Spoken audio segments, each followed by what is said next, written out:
कहानी का टाइटल है उड़ीसा की लड़की की भटकती आत्मा। उड़ीसा के गली मोहल्लों में पिछले काफ़ी समय से पीली साड़ी वाली एक मृत लड़की को तथाकथित भटकती आत्मा के किस्से सरगमी से लोगों का ध्यान अपनी ओर खींच रहे हैं। कुछ साल पहले पूनम नामक एक लड़की एक दुर्घटना में मौत का शिकार हो गई थी, लेकिन उसकी हड़बड़ाहट के बाद पुलिस को यह रिपोर्ट मिली कि किसी पीली साड़ी वाली लड़की ने अमुक स्थान पर रात में किसी मोटर कार को रास्ते में रोका और उसके चालक से पास की जगह पर लिफ्ट देने की याचना की। उस लड़की से मुलाकात के 1-2 दिन बाद ही वह कार चालक स्वयं भी किसी न किसी हादसे का शिकार होकर मौत के मुंह में चला गया। पीली साड़ी वाली इस रहस्यमयी लड़की का पहला शिकार उड़ीसा का एक उद्योगपति हुआ। यह उद्योगपति आधी रात के बाद एक नाइट क्लब से निकलकर कार से अपने घर जा रहा था कि रास्ते में उसे एक पीली साड़ी वाली लड़की ने रोका। कार रुकी तो लड़की ने कहा, अगर आपको तकलीफ ना हो तो आप मुझे मेरे घर तक छोड़ दीजिए।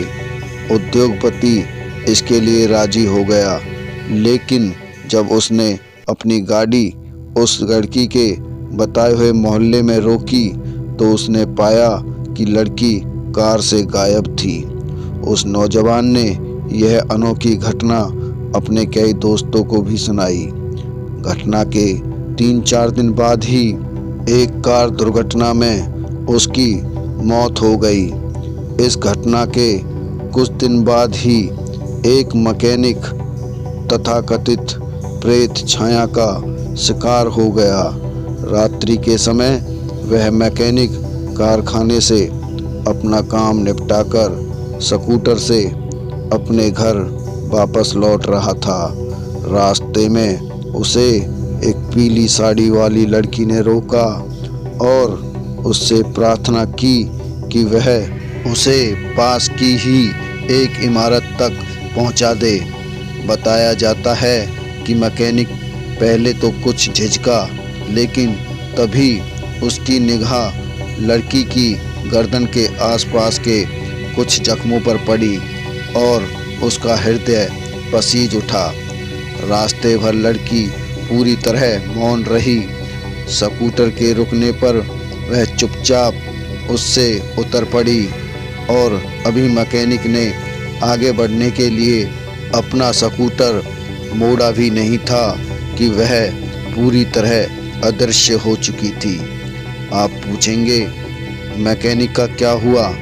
वह 2-4 दिन बाद ही अपने कुछ दोस्तों के साथ समुद्र में नहाने के लिए निकला और वहां पानी में डूबकर उसकी मृत्यु हो गई।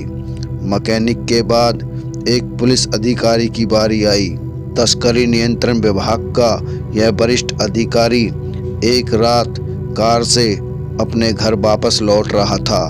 उसने देखा कि पीली साड़ी पहने एक लड़की उसे रुकने का इशारा कर रही थी। उसने अपनी गाड़ी रोक दी।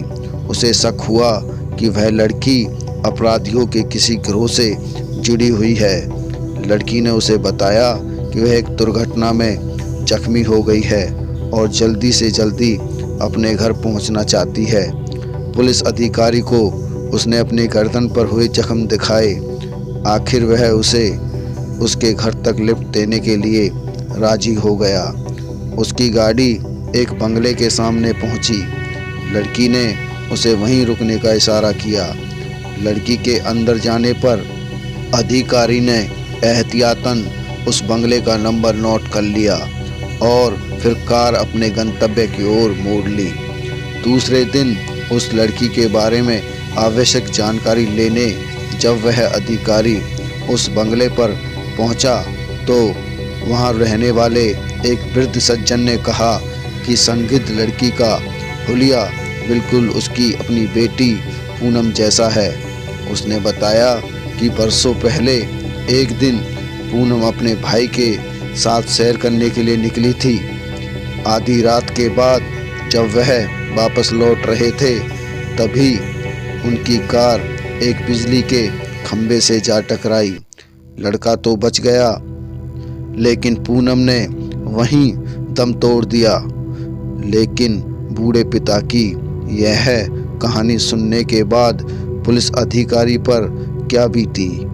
3-4 दिन बाद ही तस्करों के एक गिरोह को पकड़ने की कोशिश करते हुए वह गोलियों का शिकार हो गया। दोस्तों, कहानी कैसी लगी कमेंट में ज़रूर बताएं। कहानी पसंद आई हो तो लाइक करें, शेयर करें और अगर आप हमारे चैनल पर नए हो तो चैनल को सब्सक्राइब करें। साथ ही साथ बेल आइकन को ऑल पर प्रेस कर दें ताकि हमारी हर नई वीडियो आप तक पहुंचती रहे।